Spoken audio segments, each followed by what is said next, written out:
Hi, I'm Karin. And I'm Elise, Welcome back to Poodle People, where we talk about all things poodles. Hi, I'm Karin, and I'm your co-host of Poodle People. I've had poodles for over 20 years. My first poodle, Max Lieberman, really changed my life, and all of the dogs that I have now are related to Max. Because of my love for Max Lieberman and Jane Austen, I really changed my life and have become devoted to this breed, and I'm really excited to share more about dogs in general, poodles, of course, and also what I've learned about training and breeding dogs. Hey there, I'm Elise, and I've been a poodle owner for about 3.5 years. I have a lovely standard poodle named Winnie. She and I are currently getting our feet wet with dog sports, so we do a little bit of agility here and there. We've started dock diving. She competes in fast cat. We've also been dabbling in just some fun trick training. One of our absolute favorite things to do together is hiking in the beautiful desert landscape we get to call home. I met Karin 4 years ago when I was looking into getting a poodle as a companion, and she told me that getting a standard poodle would change my life. She was spot on, and we've been friends ever since. Now we're getting together every week to share our experiences with you and talk about what we enjoy about being poodle people. So, welcome back to Poodle People. My name is Elise. I'm here with my lovely friend Karin, who I affectionately call the Poodle Lady. Karin, what are you going to talk to us about today? So, Elise, I'm glad you asked that. I thought since the puppies are 4 weeks old, that we would talk a little bit about how I raise puppies. And of course, although Elise and I are poodle people, we do think that our podcast will be useful for anyone who either raises puppies or is interested in what happens. So it can be really helpful to know what your breeder has done, so that you have a better understanding of what your dog has been exposed to, what kind of environment it has been raised in, and based on that information, you can kind of tailor or develop and move on from that training, right? Yeah. So I follow puppy culture, and I actually have the workbook out, and each week I flip through to the next week. It's set up by weeks, and I just revisit it. It helps me think about what I'm going to do in that week. And one thing I really do love is puppy culture's idea that your puppy should have at least one new experience every day. Yeah. Sometimes mine get two, um, but sometimes they'll repeat. So right now, my puppies have moved out of my bedroom. They're in the living room, and that was a big step. They've been outside. They've experienced new, just new environments. Just being outside is a big deal for them.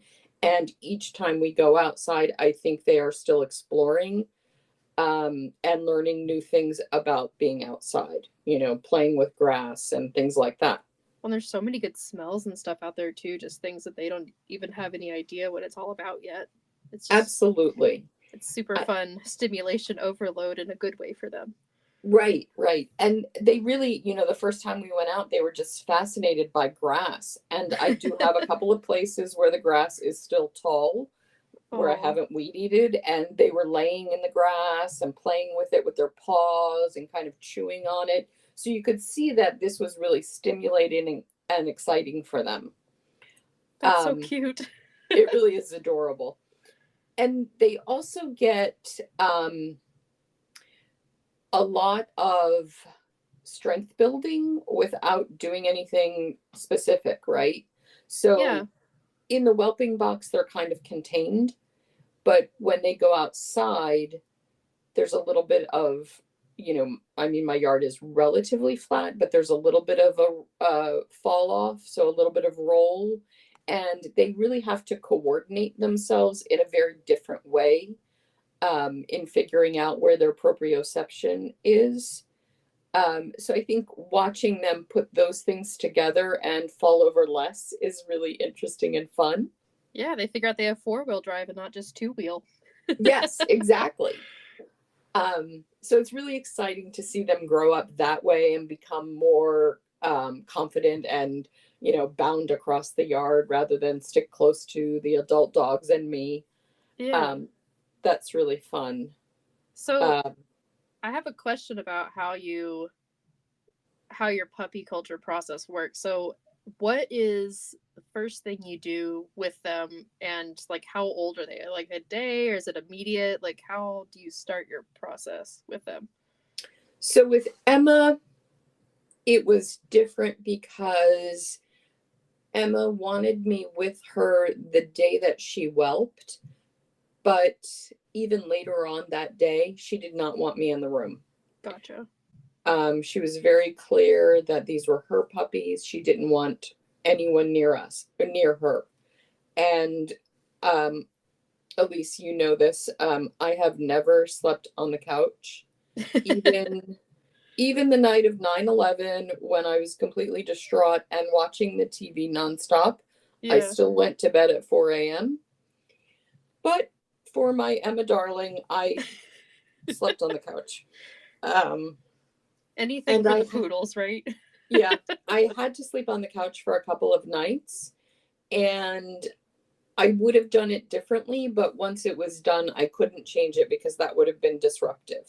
Right. Um, So what would you have done differently in that situation? I would have put her in my front bedroom where she could be completely alone with a closed door. Gotcha. So just like a little den kind of thing. Absolutely. Gotcha. So when Elizabeth had puppies, Elizabeth was a great mother. I mean, like the most amazing mother, but welcomed everyone in. I mean, I Oh was yeah. part of her whelping, I was with her puppies. Um, Emma put up a very clear do not disturb sign, and she meant it. She said, "Listen, I got to figure this out. Give me like 3 days. We'll get Yeah, it together. We'll reconvene." Got it. Fair exactly. enough. Fair enough. And little by little, she let me start sleeping in the bedroom. Then she let her mother sleep in the bedroom. And now Alfred goes in the whelping box with the puppies. And great Auntie Grace stands there and watches them. So it's all been resolved, but I did have to sleep on the couch. Gotcha. Well, that's interesting. I mean, especially with a new mother, like I guess a maiden, like Emma, like you're not gonna know exactly how she's gonna Yeah, react to that. So you just gotta be ready for anything. Got you lucky with do. Liz. Yeah, I thought because I whelped Emma that I would. It did not occur to me that she would put the barrier up for me. Right. Um, so I was taken by surprise with that. Um, and she's a great mom. She's watching her kids. They have everything they need. She's nursing really well. But she wanted nothing to do with anyone for a very long time. I didn't let anyone come to the house. And I also, in the first week, um, I make sure my house is quiet and I don't do anything extra. Gotcha. So I almost had someone who was going to do a repair in the house for me, and then he got tied up and he was going to come. He wanted to come the week that she was going to whelp, and I just canceled it because I don't like her to, even though he wouldn't have been anywhere near her, I don't like her to feel like other people, strangers, are in the house. Yeah. Minimize the stressors especially for new Yes. moms. Yep. Yeah. And for Elizabeth, I did the same thing. Nothing, no Yeah. one was around. Yeah. So back to the original question. So it took a couple days for her to feel comfortable with you being in the room long term and kind of checking everybody out. So when were you able to start your puppy culture protocol? So, really almost right away, in the sense that I was touching them every day and I just kind of ignored her. Yeah. At times, you have to be the adult in the room. The puppies have to be weighed. You have to check on them. Right. And I did the sensory protocol where you subject them to very mild stimuli with the idea that that strengthens them overall. Yeah. So that consists of like you touch the pads of their paws with a Q-tip, and you hold them in specific ways. So kind of tilted down on their back. And I think there's another one. I always have to read the protocol when I'm doing it. You'd think A I lot of could remember pieces. it, but A lot yeah, of pieces. It's all right. yeah, right. And then you do it 6 times, and Yeah. you do that every day in the beginning. So she was used to me handling them, but then I made sure that I went away and gave her time. And I could tell she was ready because she was, so the whelping box has a lower spot where the gate is, or the door. Yeah. And she was keeping the puppies on the opposite side and had her back to me. So she was kind of wrapping her body around the puppies. Gotcha. So a little bit defensive. Totally defensive. And when she turned around and was just kind of laying there and letting them drink, I knew that she was more relaxed. Gotcha. That's good. Yeah, body language is important, especially when you're in a higher stress situation like puppies. Right, right. And it is very normal for the bitch to be protective, and it'll be interesting to see what Emma's second litter is like, if she has just if she was just overreactive because it was her first time, or if she will continue to be quite protective. Yeah. And we don't mind the protectiveness. We just, as long as you're able to get in and get things done, I think a lot of that is probably just maternal instinct kicking in. Yeah. I mean, she was fine. She just didn't like it, and it made her anxious that I was there. Yeah. And, she was definitely anxious about her mother being in there. But to be honest, her mother would have stolen the babies, so I don't blame her. Lizzie loves being a mama. She does. I think it's her favorite activity. I think by day 5, Emma was like, "Oh, you'll clean them? Oh, please come in, please." Come on in. Please help me take care of all these kids. Yeah, you want to help with this? That's fine. Takes a village, doesn't it? Yeah. Or so they say. Oh man. Well, that's really cool. So, okay, so the first little bit, you're moving them around, you're touching them, like their feet and their faces, and just like increasing like human touch and stimuli and stuff like that. So what are you at what point are you introducing, like, I guess they have like different smells and stuff kind of all around all the time. You're coming in and out, there's different smells on you. You have to go to work. Right. And I did do a little bit of sensory training as well, but I forgot to keep that up. My friend Deborah Stearns had recommended it, and I brought home a wool brush that I use on my horse. Oh yeah. And I brushed him, and it's just a wool pad, so it's kind of like the shine. Yeah. And I brought that home and let them smell horse. Just so that they were exposed to at least one unusual scent while they were still quite young. Yeah. Well, I mean, you have other things going on. You live in a more rural area, and you've got all kinds of things coming through your yard. You live next to a bunch of cows. Yeah. So it's not like there's nothing that's going on. You know what I mean? Right. But that's a really cool idea, though, to bring the brush home from the barn. I didn't think about that, but that's a really good idea. Yeah, that was one of Deborah's, and she also uses, I think, cinnamon or vanilla and some other things that are strong scents. I will admit that I had enough going on that I didn't really follow up on that. Fair. And it kind of morphs, like the first couple of days, Emma was running the show, and all I did was make sure they were safe and weighed them to make sure they were gaining appropriately and did the protocol. Yeah. And then little by little, I made sure that I was touching them and stroking their bodies and talking to them and giving them kisses every day, a couple of times a day. Yeah. And then it kind of morphs into more structured doing things, like I remember when I sent Jane Singleton, who is my mentor, I sent her a picture and she was like, oh, they have toys. So the first week or even 10 days, I didn't have toys in there. I was just letting Emma take care of them. And as soon as they started moving around, they started getting soft toys so they could crunch around, and, I would squeak them for them and stuff like that. Oh, how fun. Yeah, I mean, the first week or so, there's a reason people call puppies like little potatoes, because they don't do much. Right. They're just kind of little lumps. They really don't. They're eating and growing, and they're really pretty still.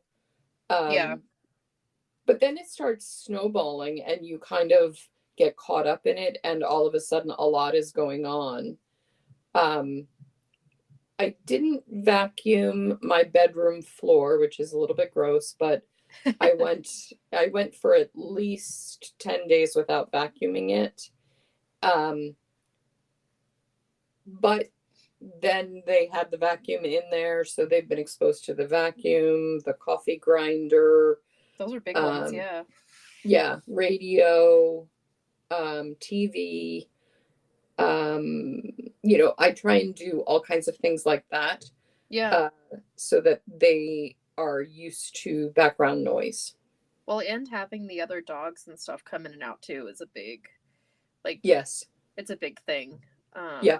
I know, in my personal experience, I've had dogs growing up that weren't overly dog friendly, and I'm not saying that having other older dogs in the house as you're going through the puppy process would necessarily fix that, but it doesn't hurt it to have that exposure and kind of grow up with that.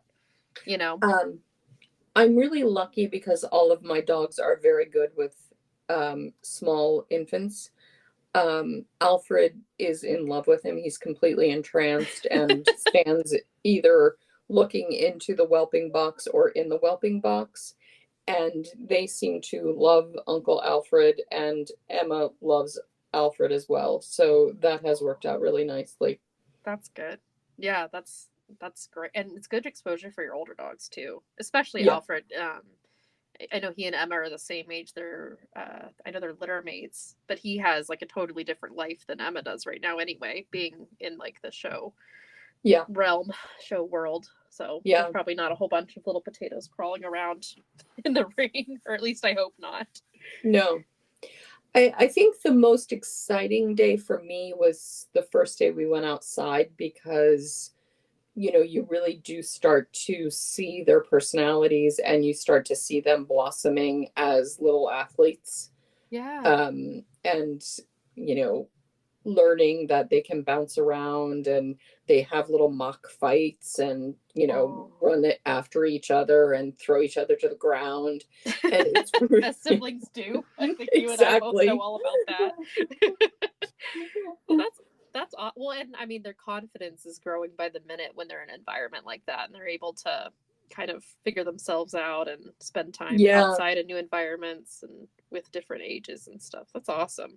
I love that. And the physical jumps are huge too. So as that happens, they also are transitioning to more solid food, and they actually jumped out of their whelping box one night, just 2 nights ago, I think. Oh dear. And I was there. I had it open. I think I was changing one side, so it was kind of expected, but they hadn't done it by themselves. So, I was kind of waiting for them to do it, and I wasn't sure it was going to happen that day. And I looked around, and all of a sudden I could see that they were all helping themselves to the big girls' food, which was really sweet. Oh man, I'm sure Emma's about ready for that to be a reality.